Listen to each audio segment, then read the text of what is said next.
Suivez, du lundi au samedi à partir de 8h juste, l'émission Environnement Notre Vie sur la radio Taïna 88.1 MHz. Environnement Notre Vie, un espace de partage des nouvelles sur la gouvernance des ressources naturelles, la lutte contre le réchauffement climatique et l'agriculture. À la présentation, Daniel Makassi.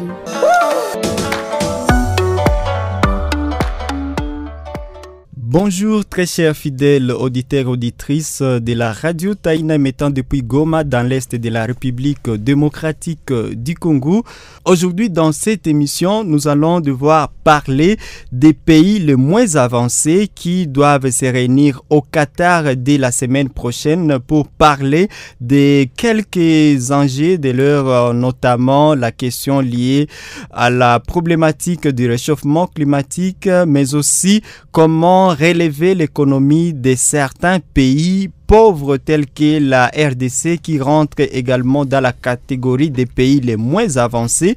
Cependant, une dizaine d'organisations de la société civile manifestent à Kinshasa au Palais de la Nation et ces organisations sont en train de lancer leur message de plaidoyer en faveur de quelques autres organisations qui n'ont pas pu trouver des moyens nécessaires pour participer dans cette grande conférence. Et pour en parler, je reçois Prosper Heringorora qui suit de près cette conférence et également qui alerte à travers un tweet sur cette manifestation des organisations de la société civile en RDC.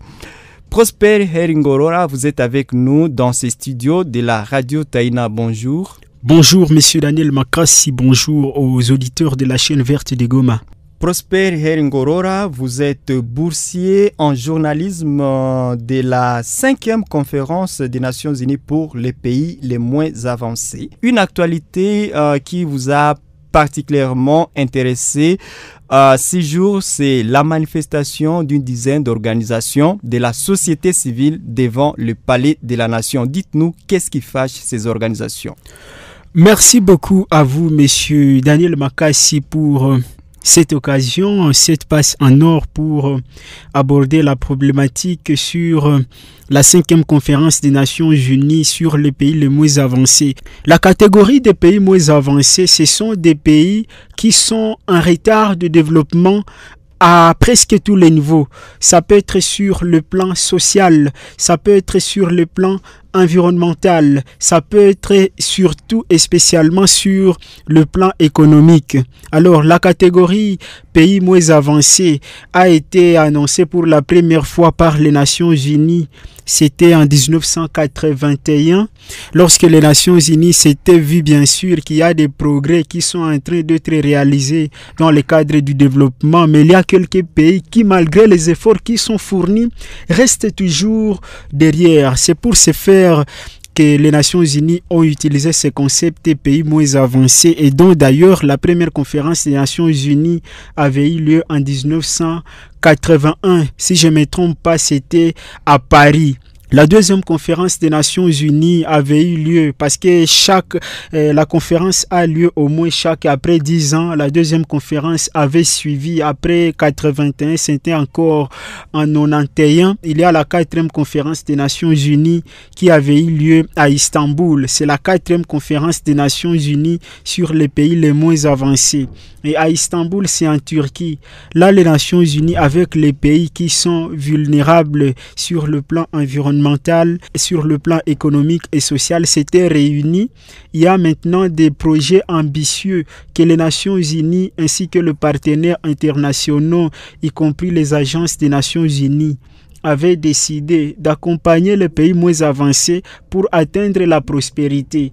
Et d'ailleurs, la plupart des pays moins avancés se trouvent en Afrique. Il y a d'autres qui sont en Asie. Il y a d'autres qui sont en Amérique latine. Par exemple, en Afrique, aujourd'hui, on a le Burundi, on a le Rwanda, on a le Sud-Soudan, le Malawi, la RDC et j'en passe.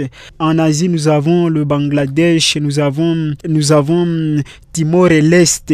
Et j'en passe, et en Amérique latine, nous avons le Haïti. Donc, vous comprenez que ce sont des pays qui ne sont pas avancés, comme les noms l'indiquent, par rapport à plusieurs plans. Alors, là, à Istanbul, les Nations Unies avec le partenaire avaient fixé un projet ambitieux qui consiste maintenant à développer ces pays-là qui sont de la catégorie moins avancée. Comme quand on dit qu'on est moins avancé, automatiquement, on est pays moins développés, sauf qu'il y a maintenant un seuil que les Nations Unies trouvent vraiment un peu plus reculé et c'est là qu'on dit que vous êtes moins avancés. Alors, à Istanbul, on avait défini des projets sur l'environnement, comment relancer l'économie avec bien sûr la transformation structurelle, comment aider le pays moins avancé à participer au commerce international et tout ce qui va avec. Maintenant, en allant directement sur la 5e conférence des Nations Unies, et cette conférence, elle était prévue se tenir d'ailleurs en 2022, mais suite au variant Omicron qui avait bouleversé le monde, la conférence là avait été repoussée en 2023. Voilà maintenant, le 17 mars 2022, les Nations Unies se sont réunies à New York. Ils ont adopté un projet qui a été appelé le programme d'action de Doha. Voilà, on a fixé la date de cette 5e conférence sur les pays les moins avancés qui aura lieu du 5 au 9 mars à Doha. Nous sommes au Qatar. Et là, c'est directement la semaine prochaine. Je dois signaler que cette émission sera également disponible en replay, en podcast sur TTA Mazingira Podcast. Donc, il vous suffira tout simplement d'aller sur votre moteur de recherche et écrivez TTA Mazingira. Là, vous pourrez avoir la possibilité d'écouter cette émission en podcast. Et je dois aussi rappeler que la RDC a été classée à la 9e position des pays dont les enfants sont les plus vulnérables au choc climatique. Et là, c'est selon un rapport de l'UNICEF publié en août 2021 par rapport à tout ce qui est potentiel forestier pour la RDC, sa position en tant que pays solution. D'ailleurs, le président de la République, Félix Tshisekedi, revenait beaucoup plus sur ces slogans pays solution.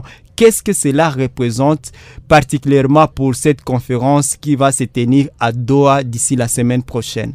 Merci beaucoup à vous, monsieur Daniel Makassi, pour cette question qu'on vient louable. Il faut d'abord l'avouer, la thématique principale de cette conférence des Nations Unies sur les pays les moins avancés, c'est de la potentialité à la prospérité.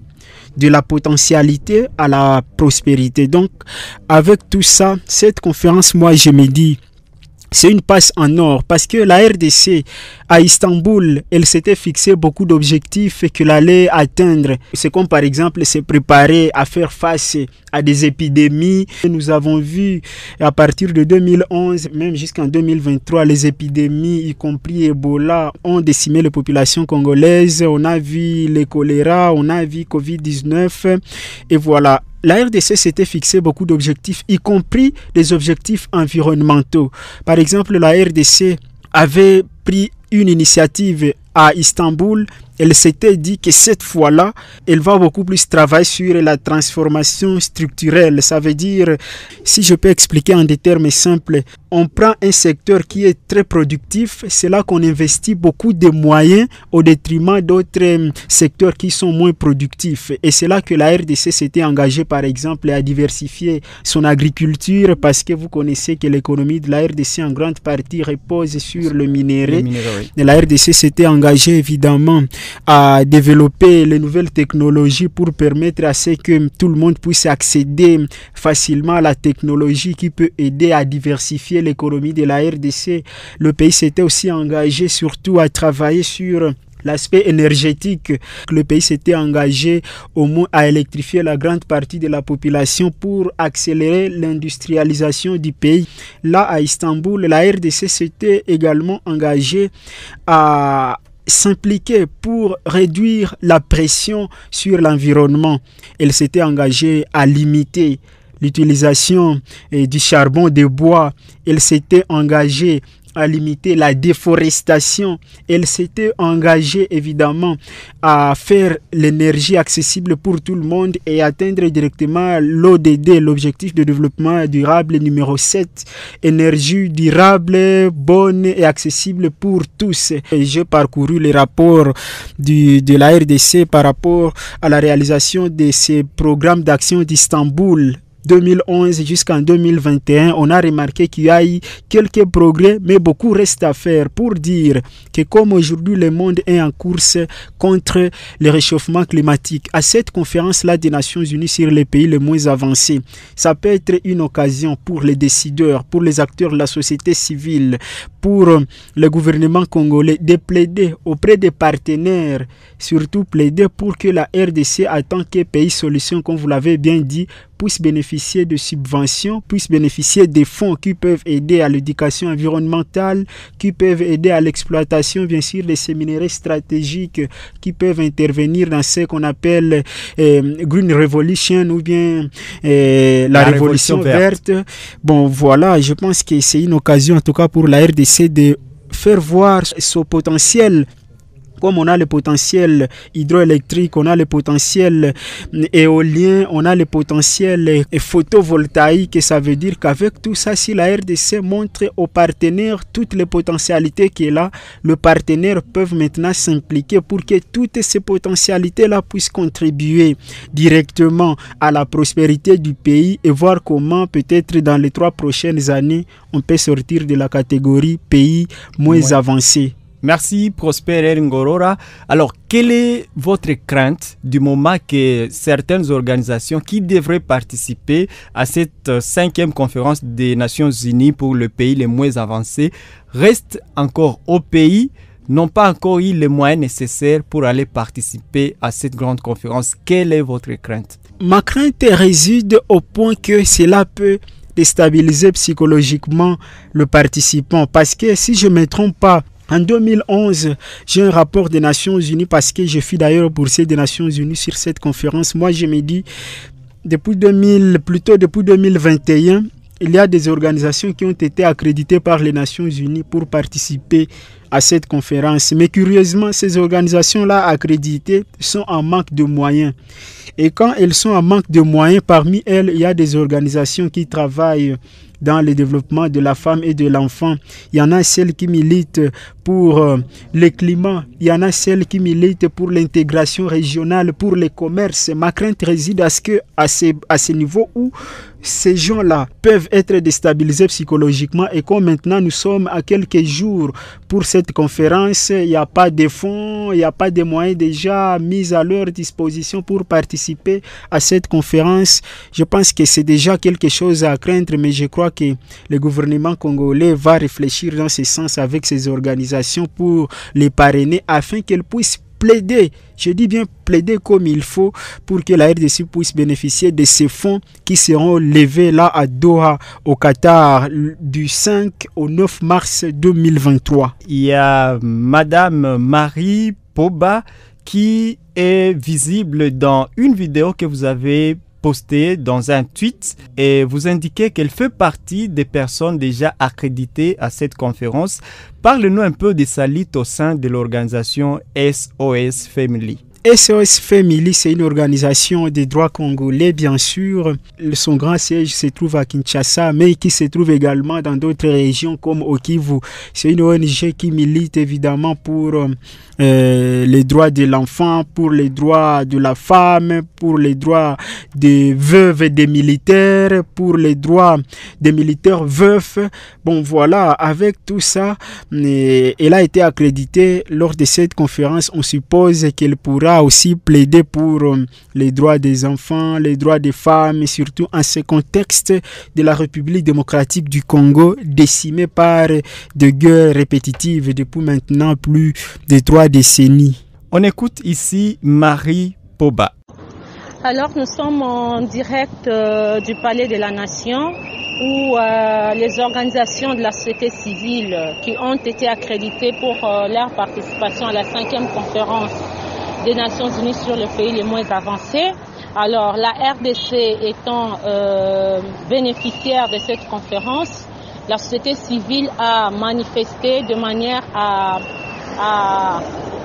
interpeller les autorités, sinon proposer aux autorités la participation massive de la RDC à cette activité, de manière que la RDC puisse sortir de la liste des pays les moins avancés. Voilà. Et nous, la société civile, nous réclamons donc la prise en charge par le gouvernement, qu'on frette un avion, par exemple, qu'on frette un avion et puis qu'on puisse booker au moins un hôtel au niveau de Doha, de manière que nous puissions participer surtout à la levée de fonds qui sera organisée à Doha. Et donc, voilà pourquoi nous sommes là. Et c'est depuis 10 heures que nous sommes là, nous ne sommes pas encore reçus. Et nous attendons, nous venons de remplir notre audience pour être reçus par les conseillers politiques du chef de l'État. Et donc nous sommes en train d'attendre et nous continuons d'insister pour que nous soyons donc reçus. Voilà. Et là, vous venez d'écouter Marie Poba de l'organisation SOS Family. Prosper Heringorora, je rappelle que vous êtes boursier en journalisme de la 5e conférence des Nations Unies pour les pays les moins avancés. Un mot de fin pour les auditeurs et auditrices. C'est juste appeler à tous les auditeurs de suivre de très près cette conférence des Nations Unies sur les pays les moins avancés et de savoir comment eux, à leur niveau, pourront s'impliquer dans des décisions qui seront prises en leur nom afin qu'on puisse se dire que lors de la prochaine conférence des Nations Unies sur les pays les moins avancés en 2031-2032, que la RDC ne puisse plus figurer sur la liste des pays vulnérables. Merci beaucoup Prosper Heringorora. Vous pouvez écouter en replay cette émission. Allez tout simplement sur votre moteur de recherche et tapez TT Amazingira. Vous pouvez accéder à différents épisodes sur la gouvernance des ressources naturelles. Daniel Makas pour le compte de Environnement Notre Vie sur la radio Taïna 88.1 MHz. Je vous dis merci beaucoup. Suivez du lundi au samedi à partir de 8h juste, l'émission Environnement Notre Vie sur la radio Taïna 88.1 MHz. Environnement Notre Vie, un espace de partage des nouvelles sur la gouvernance des ressources naturelles, la lutte contre le réchauffement climatique et l'agriculture. À la présentation, Daniel Makassi.